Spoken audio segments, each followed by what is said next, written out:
let's get into the main event for today, man. The main event, as you guys can see, we're talking about how small habits lead to big wins. And this is very critical, especially for you guys that are in your workout routine or workout health journey. It can get very repetitive doing the same thing over and over again. And I fall victim to this as well, right? Having a routine, doing the same thing over and over again, it gets boring, it gets dull, you know.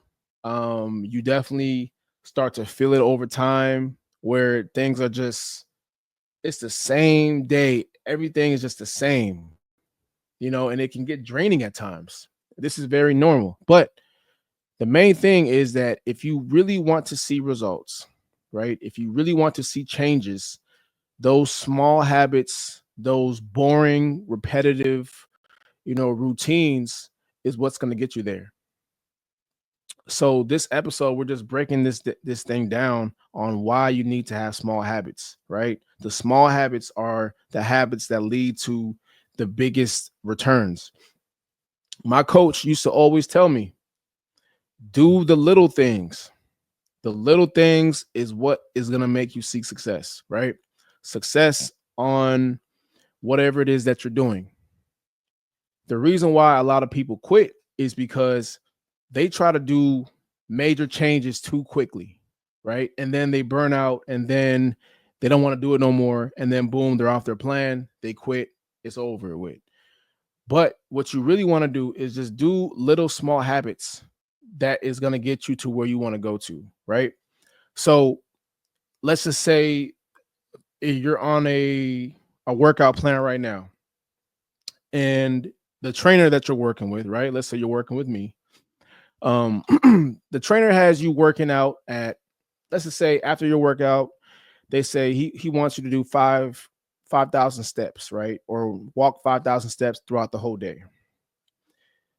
A small habit would be doing a little bit extra, right? Every day. So that means if he wants you to do 5,000, then you might want to do 6 to 8,000. Just put in a little extra effort. If I say, hey, I want you to, do 20 minutes of cardio, you might want to do 25, 30 minutes of cardio. It's just little things that make a big deal down the line, so you have to challenge yourself to really put yourself in an uncomfortable position, right?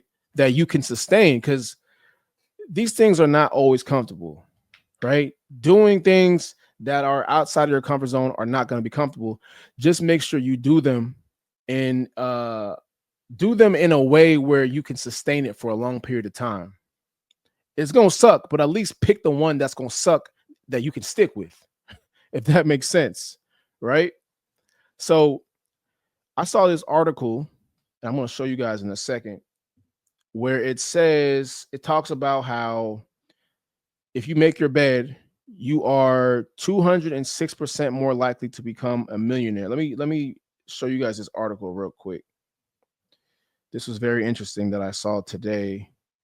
So this article says, study says if you make your bed every day, you are 206% more likely to become a millionaire. A behavioral economics study suggests that individuals who make their bed every morning are 206% more likely to become millionaires over their lifetime.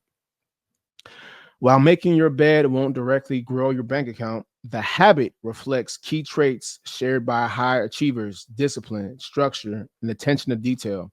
These micro habits set the tone for a productive day, improve mental clarity, and reinforce a mindset of order and accountability.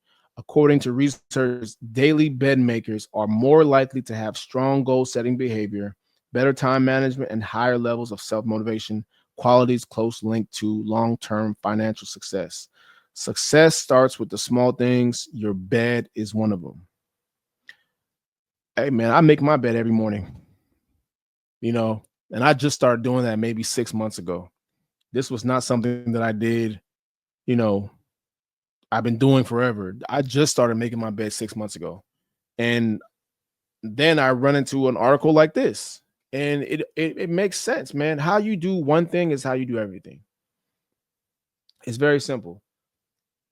How my coach used to talk about, like I said before, my coach used to always say, do the little things. Meaning, if we're running, run through the whole line. Don't stop halfway through. Like, run all the way into the end zone. Don't walk back during drills. Always be sprinting to the next drill. Don't cut yourself short. Always just finish the whole thing. So it's little things like that that train your mind not to shortcut yourself. And I've made sure that, yes, some days you slip up, but you have to have a majority of your days, you have to be on the same routine. You have to be doing the same thing over and over again. The little things. The little things lead to the bigger wins in the end. That's where you want to be at. So, um, challenge yourself, man. What is it right now that you can do that you can stick with? What is a small change that you can do? What is a small change that you can continue to do over time and then into a different routine? Because I'll tell you one thing, big changes are intimidating. You can't go from doing this to a major change and expect to stick with it. You're going to quit. And most people will. It's just how it goes. Right. So, what is a small habit with low resistance that you can do to build momentum? That's something that you want to ask yourself. Consistency beats everything over time. What can you do right now that is a small change that you can be consistent with? You know, habits compound like interest. It's just small investments, small investments. You keep adding money, keep putting in money, and then boom, you have a big return over time, over years and on end. So, what is it that you can do right now that you can do to challenge yourself to lead to a big win over time? So